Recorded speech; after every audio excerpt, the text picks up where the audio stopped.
Good morning. This is Tea Talks with Key. So I just wanted to just briefly go into my morning post, my morning tea. Um, so basically, I was talking about how you have to make room for God, how you have to give Him permission to enter in. He's not just going to force you to walk with Him. That's why He gives you free will. You have to choose Him. Once you choose Him, it's an experience like no other, a high like no other, to be able to bask in His presence. Um, like last night, I was consciously and subconsciously going through some things where it caused me to have, like, I don't know if it's like an anxiety attack or whatever the case is, but lately I've been finding myself having them like regularly. And they only been like that because I have not been faithful in my walk. Realizing what they are and knowing the cause and being able to, you know, cast my anxiety on God, it brought me a sense of peace, a peace that no one else could have gave me. Um, so, I was studying my word last night, and which caused me to go into a meditation on what I was reading, and just realizing that we have become complacent in our sin, complacent in the things that we idolize in our lives, not even knowing that we are doing it, or we make excuses or justify our actions when we know that what we're currently partaking in is not feasible to our soul. So once we allow those things to overtake us, we become so consumed in our sin or our lust or our desires or whatever you want to call them. We become so consumed in those things that we don't even realize who we are. Like, I was looking at myself in the mirror like, oh my God, I have become so drunken in desires of this world that I cannot even identify who I am or what I was or the things that I was progressing towards. I have completely got off the path where I was headed, not realizing all of the distractions that were coming from the left, that were coming from the right, not realizing those distractions that I was entertaining, how much of an effect that it had on my mental, on my focus. It was a major distraction. And me coming to realize how much of a distraction that it was, I vowed to let it go. Whether it's things that I think I can change, the things that I cannot change, the things that I struggle with, where I lack in, the voice that I have, the people that I have in my life, whether they are friends, family, relationships that you give into knowing that you should not be giving into those relationships. Just identifying the patience that it will take to preserve you to be ready for whoever God has in your life. You know, you don't want to continue to prolong those things because you just want to self-indulge. And then the longer you self-indulge is the more and more you begin to feel heavy. You begin to feel burdened. All of these different type of attacks come upon you that you start to feel like you can't handle it. You become so overwhelmed with those attacks that, like, I felt like yesterday I could not breathe. Like, I was so heavy that I could not breathe. Like, it was so much pressure in my chest because of the mental that I have allowed myself to work in, the mental space. You know, a lot of times I'll try to push aside. You know, I know God don't want me doing this, but I'm not even gonna think about it right now. So I'm thinking if I don't even think about it, then I'm not going to feel the self-conviction because I'm not thinking about it. But even though I am trying to push it out the back of my mind, it's still weighing heavily on my body. Like, you can put yourself in such a position where even though you're accepting this current behavior, it's attacking your body, it's attacking your mental, it's attacking your health, and you not even realizing it, how much of a major influence the people that you have around you have on you.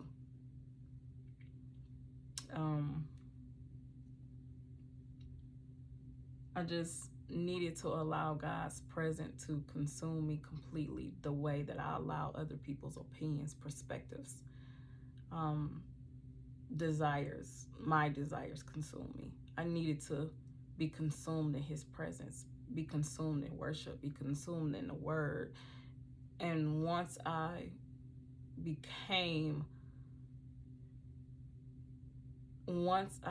allowed God to center me in His presence, it was peace. It was a relief. Like, my chest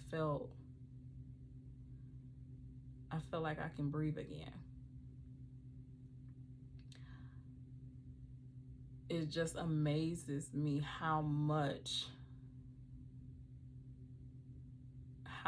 blinded we become by the world, by the opinions of others, because the way they experience things, it plays a big part in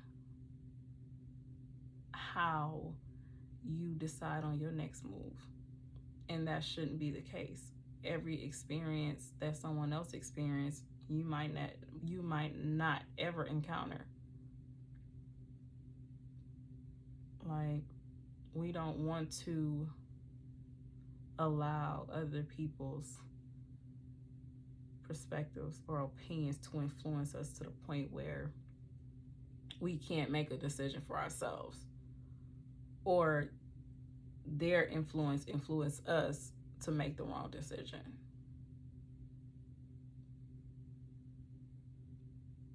Let's make the conscious decision to mature in a manner where we go experience God for ourselves. Forget church. There's no such thing as church hurt when it comes to God. God didn't hurt you. The people hurt you. You hurt yourself because you allowed those people to get so close to you to the point where you did not guard your heart. You opened your heart to the point, or you allowed that person to have so much access to the point where they were able to hurt you. Why? Why did you give that person so much access? Why did you give that person your heart just because they said a kind word? Or because, they showed a kind gesture? Or because they buy you food? or because they paid a bill, or because they gave, whatever the case is. Why did you give that person your heart? Why did you allow that person to have so much access to you without going to God first and asking him for the spirit of discernment, for you to be able to discern, is this person for me or is this person against me? We don't want to do that. We don't want to go to God in anything because we feel like, I can make the decision for myself. Yep, you can make the decision for yourself. Now, guess what? Now you're in a predicament where you have compromised your soul. You have compromised your heart. You have compromised your character only because you did not want to take the time out to spend with God. Every decision, every choice, you have to seek God in everything that you do. He said to acknowledge you in all ways. It don't matter if you're currently going through whatever transition in your life you're going through. God still loves you. He still wants you to come to him. That's why he said to acknowledge him in all ways, good or bad. Because he knows that the suffering of this present time is not worthy to be compared to the glory that shall be revealed in you. The glory that shall be revealed in you. So that means that regardless of what I'm going through, whether it's bad, he's going to use it for his good. But you have to keep in mind too, because you have to be able to decipher if the situation that I'm currently encountering, is it from God or is it from the enemy? Because just like God sends tests, the enemy will too. And it will mirror exactly the way that God will send a test. And we have to realize everything that we think is bad is not always bad. And everything that we think is good is not always good. That's why it's so vital for you to have the spirit of discernment. The spirit of discernment will stop you from a lot of hurt and pain that's self-inflicted. Regardless if the next person did it, it's self-inflicted. Because if you were in your word, if you were worshiping, if you were in the presence of God perpetually, a lot of things that has happened where you have made the choice to step out without seeking him first, it wouldn't have happened. You would not have had to experience those things. A lot of things that we experience, God doesn't want us to go through. But we don't want to listen. We want to be hard-headed, and we think we know it all. We're not teachable. We can't be guided only because we have this I know it all personality or I know it all mentality. Can't nobody tell me nothing because guess what? I did it, or I'm experiencing the area, so I already know that. Like, no, that's not the mental to have when it comes to God. Because even when you think you know, you still don't know. Because even when you think that you have came to a conclusion in his word, the depth of it is unknown. The depth of it is unknown. Like sometimes I just be like, oh, I got it.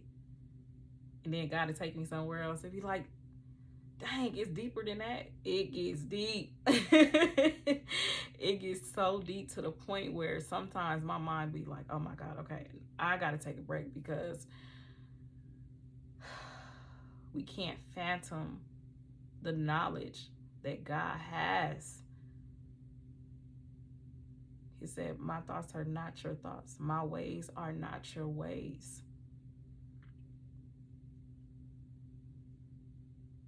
That's why we have to strive so hard to walk, to be upright, to live like Jesus. He is our guide. He is our instructor. You know how you go to school and they hand you a syllabus. These are all your requirements that you need to have to pass the class. A lot of times we won't read the syllabus. We'll just glance over it. And then glancing over it, you might have missed something, whether it was an instruction to a particular assignment that was needed to a bigger assignment, that was connected to a bigger assignment. We will overlook that part because we just glanced over it. We didn't actually sit down and take the time. And right, I have that habit really, really bad. Like, I hate reading. I hate reading with a passion. But then I had to ask God to transform my mind and give me the capacity to actually sit down and read thoroughly, to not just glance, to just actually sit down and read. And then when I go back and I read it, I'll be like, oh, so it didn't say what, it said when. But we like this. Everything needs to come like this. Everything needs to go like this. Like last night, I was asking, I said, God,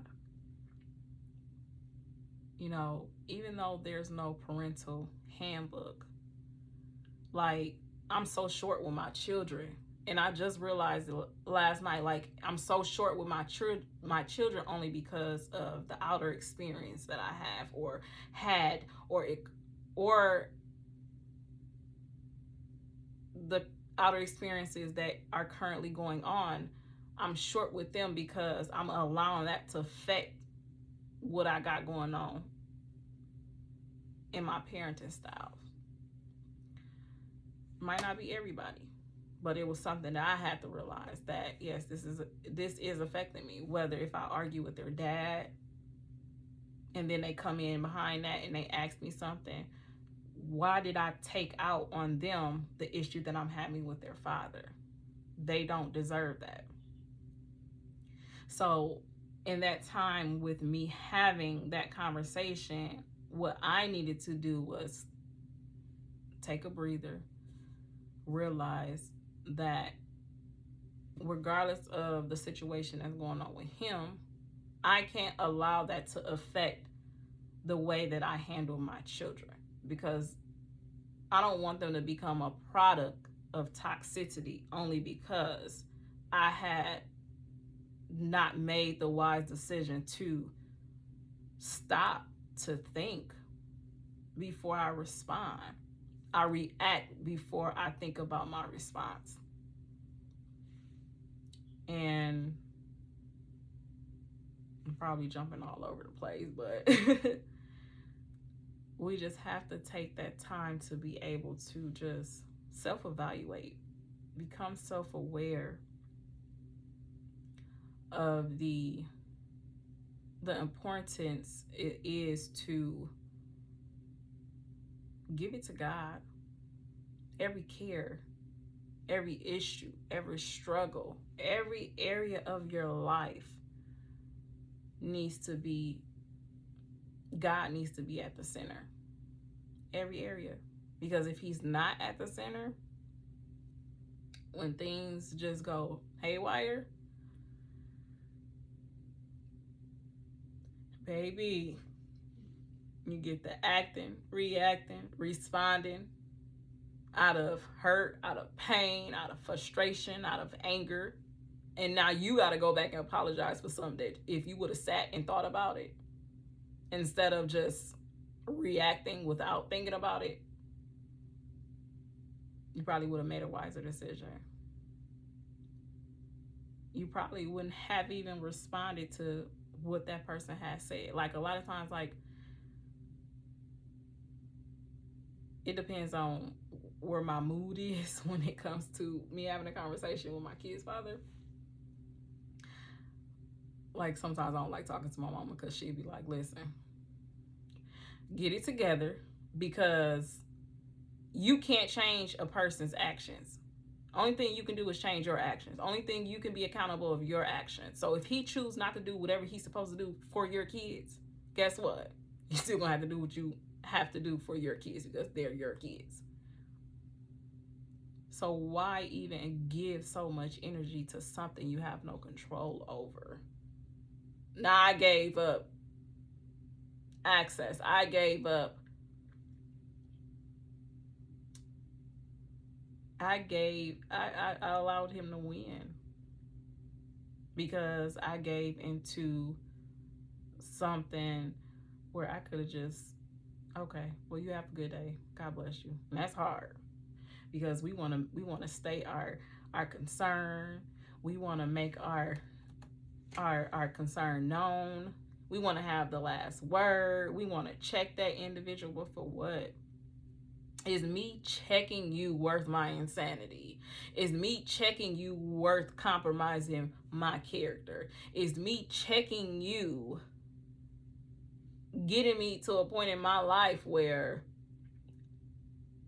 I don't put myself in compromising situations? Not at all. Sometimes winning is just not doing nothing at all.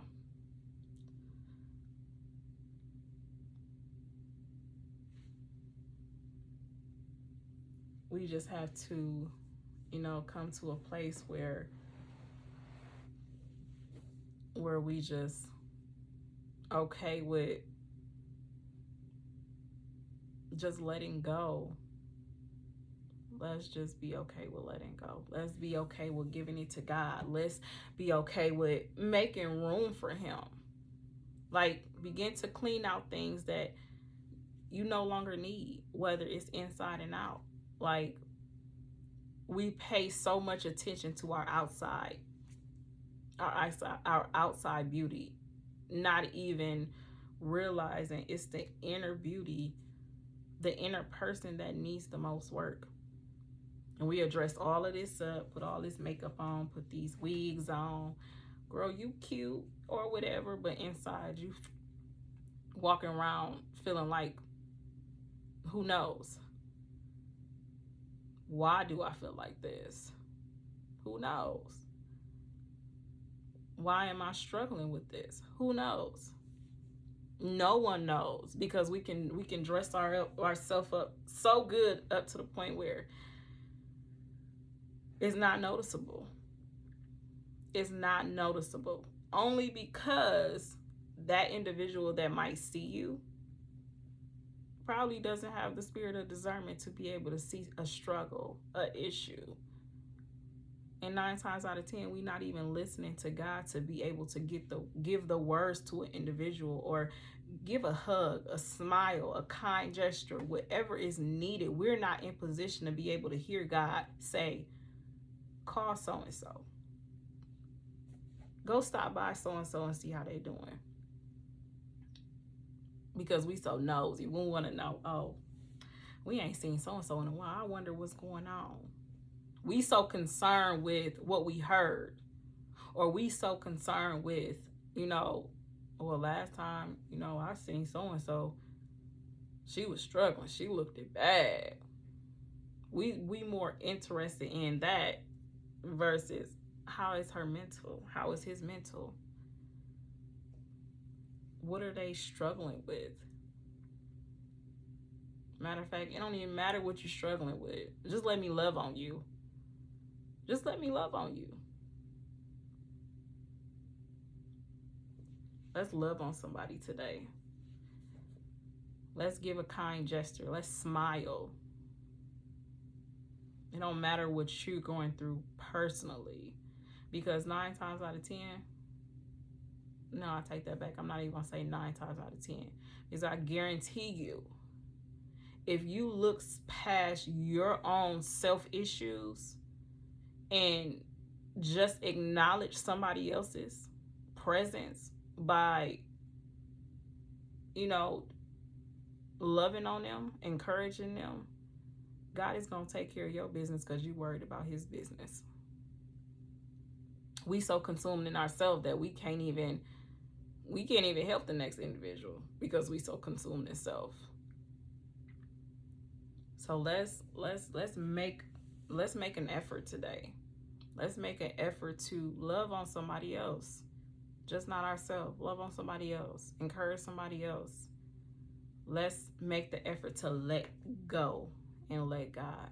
Because I guarantee once you start letting go and you start making room for Him and you start getting in your word and you start meditating and you start worshiping and you begin to fast and you giving yourself, you self-denying, and you're fasting. When you're fasting and you're self-denying, the more the flesh will die, the more your spiritual man will increase. The more your spiritual man will increase, the more that you align with your position, you align with your purpose. And then that way, even when the attack of the enemy, you're so focused on your purpose, and the attack of the enemy, it doesn't distract you. It won't bother you because you're so focused on your purpose. I don't see nothing else. I just see purpose. I can't see the attack of the enemy because I see purpose.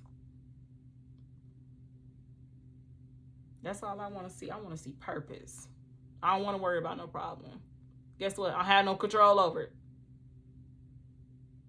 I'm shaking because my anxiety bad. Guess what? I have no control over something that I'm so anxious about. And God said to not be anxious for nothing, in all things to give thanks. So God, I give thanks in my fall. I give thanks, God, in this struggle. I give thanks in this issue because I know that you're going to turn it around for me. And if it's something that I need to work through because you're trying to teach me a lesson in this issue or in this struggle, give me the strength. Give me the strength to be able to continue to push on through this struggle, through this issue, because it's something that you have to learn from it. Be willing to learn from it. And once you learn from it, do not repeat it. A lot of times we are repeating cycles only because we haven't learned from the previous situation. So it might be a different individual, but it's the same cycle. Like, it's the same cycle. I personally have had an issue with men. I have an issue with men. And I know that's where the enemy tried to attack me in, and he ascended. He ascended the same way, same issue, different face. And it's not even a sexual thing. It's just longing to be loved. It's having an issue with being lonely. It's okay to be lonely because in my loneliness, God is going to sustain me. He's going to keep me. He's going to comfort me. He's going to fill me with so much joy, so much peace, and it surpasses all understanding. I have no disruptions because I'm alone. And in this loneliness, he's trying to mold me. He's trying to restore me. He's trying to build me up. She's trying to get me to the point where now you're whole. You don't have to worry about past trauma. You don't have to worry about struggling with anxiety. You don't have to worry about being shifted every time somebody has an opinion about you or a current situation that you're struggling. You don't have to worry about being so influenced by everybody else. You don't have to worry about your current circumstances not lining up with what God has spoken to you. You're not worried about it because you're so consumed in your purpose. Let's be consumed in our purpose. Let's stand strong. Let's not focus on the things that we have no control over. We don't have control over people. We don't have control over things that, but yeah, let's take the control that we have over ourselves and take accountability. You know, let's self-evaluate. Let's search for self-awareness. You know, let's stop feeling unworthy because something that we struggle with, something that we have an issue with. Let's stop feeling unworthy because we are more than conquerors. It's finished already. It's finished, but you have to go through the process to get to that point. It's already done, but you have to go through the process to get to that point. It's a process. It's not just going to be handed to you. You know, it's a process to be able to mold you and transition your mind and heal your heart and do the things that God needs to do for you and to you for you to walk in purity. And purity is just not a sexual thing. You have to be pure in your mind, to be pure in your heart, you know, your character, you know, because when you're projecting his light, you don't want people to see anything other than edifying the body of Christ. Everything that you do, you want to edify the body of Christ. So yes, so let's just make an effort to let go and let God. And I love you guys. I'm working on me. I'm still a work in progress. I'm getting there. I'm loving on me. I'm taking care of me. I'm learning how to say no. It's okay to say no. No, because you don't have my best interest at heart. No, because you are not aligned or aligning with the things that I'm trying to do in God. Let's be okay with no.